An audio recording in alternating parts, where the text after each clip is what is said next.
For the Record with Ort Connor. Initiating system. For information that matter. For the Record with Ort Connor. Continues right now on Radio Cayman.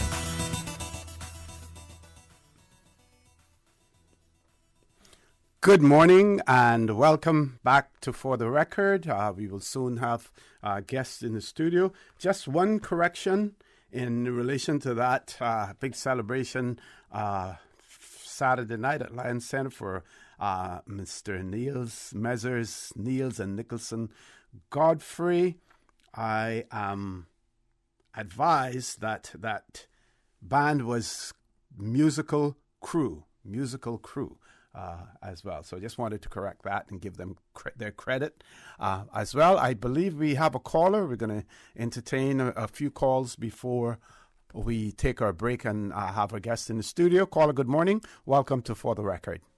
Hi, Mr. Connor. How are you doing this morning? Good morning. I'm fine. How are you? Good.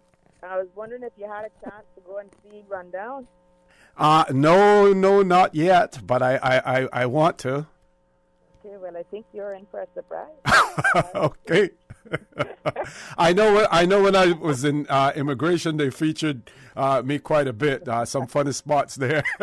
Yeah, so I think you're going to enjoy that. So make sure you get to go. Okay. Calling to tell you. Thank you. I'm still following up on that stuff as well. I'm still not getting any conclusive answers yet. Complaints at the off-reg, and I've had off-reg make contact, so that hopefully soon you'll have the services back online. Excellent. Good.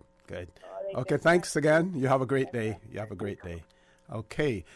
So, Paul, what I'm going to share, something else from the Tradewinds newspaper as well, because we hear these historical tidbits all of the time, and this is coming from someone who knows. You may recall that after Mr. Ernest Panton retired from the civil service as an assistant administrator, he was appointed as the PRO.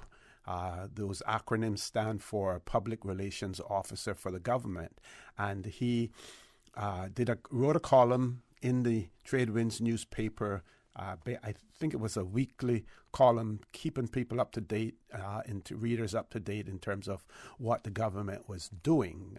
Somewhat similar to that would have been a mini GIS, Government Information Service, a one-man show in those days.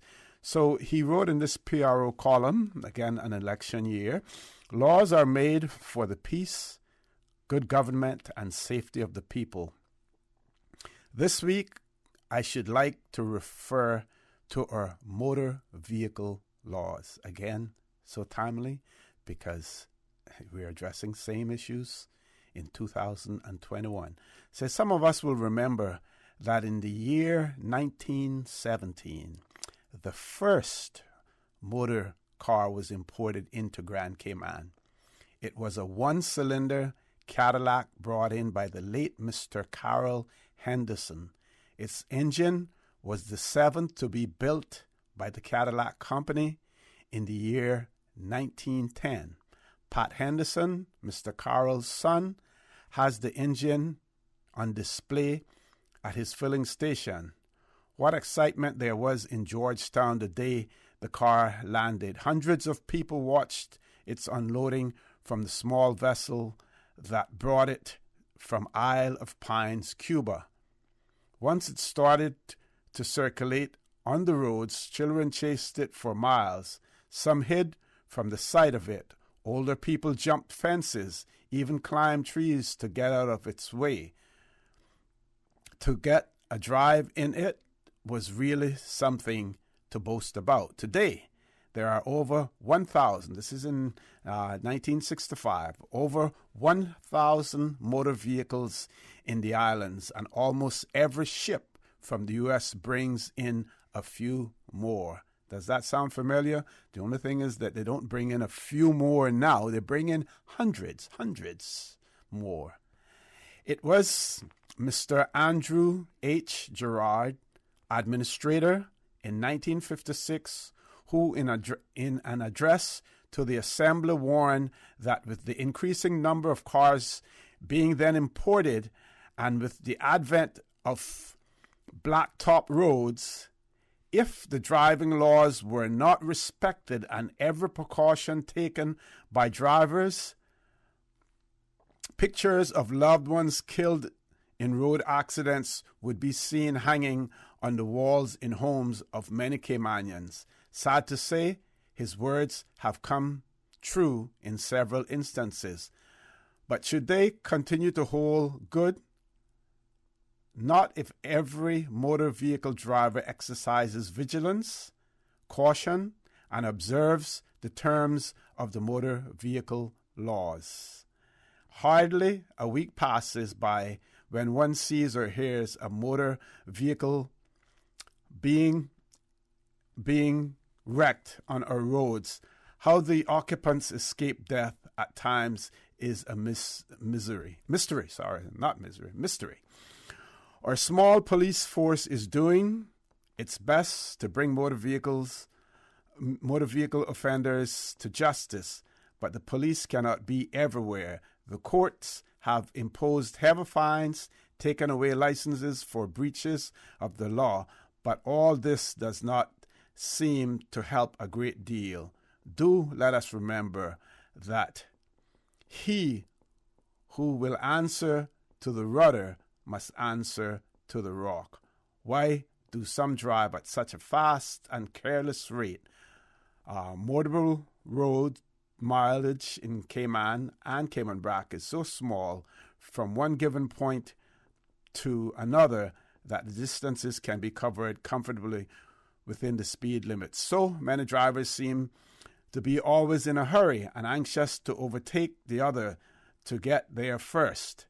Get where? To the next stop? Or the hospital? Or the graveyard? Drivers should always bear in mind that they have their families to think of. They have a duty to perform forward other drivers who are trying to be careful and keep within the law. That bicycle rider and pedestrians have an equal right to safety on the roads, that there are buses laden with innocent school children on the roads daily who must be protected. It is said that it isn't the used cars that are a menace on the roads.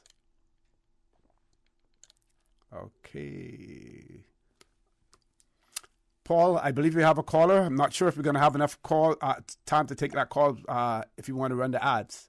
Okay, we can't take the caller, but we're going to ask the caller to please be brief. Caller, good morning. Welcome to For the Record. Hello, good morning, Mr. Hey, morning, my friend. How are you?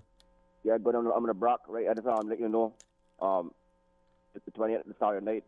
My uncle Abbas launched his campaign. Okay. Right? Precipitated very well. All the aces in the hole, right? Very conventional wisdom. Uh-huh. So everything Arlene at the time. So just let you know that. Okay? Excellent. So right now, Mr. Oti, I know the time is lapsing now, but differently, it's time now. The goalposts line up parallel, right? Mm-hmm. For decades, the system they keep infiltrating. Mm-hmm. Coming from, so it's time to revolve it now. Mm-hmm. And no more indecisive flip-flopping. Right? Because the 2017 election, they say the coalition won't make it. Barnabas, step aside. Okay. Another pass. Uh-huh. Okay. Number 2, came back. Okay, man. Right? Okay. Okay, Mr. Osi, have a good day, man. Thank you very much, and good to hear that. Many launches on Saturday night as well, and all successful. Everything is, fairly peaceful as well. We keep hearing there was an editorial about vote buying as well, but in the 60s it had to do more with alcohol than anything else, and we keep hearing about it today. One of the things that we have to be careful about, we saw what happened in the United States, where the whole issue of questionable election results and stuff like that can have lingering and long-lasting effects. So we do not want, while we may complain about what's happening out there with the political campaigning, we do not want to cast any sort of stain on on the electoral process here in the Cayman Islands as well. Folks, we're going to take a commercial break. When we return, we will have Mr. Mario Ebanks in the studio with us, so please stay tuned for the record. We'll be back shortly. I grew up in a Canadian village with a general store that had just about anything you could ever need. That's what I'm reminded of every time I go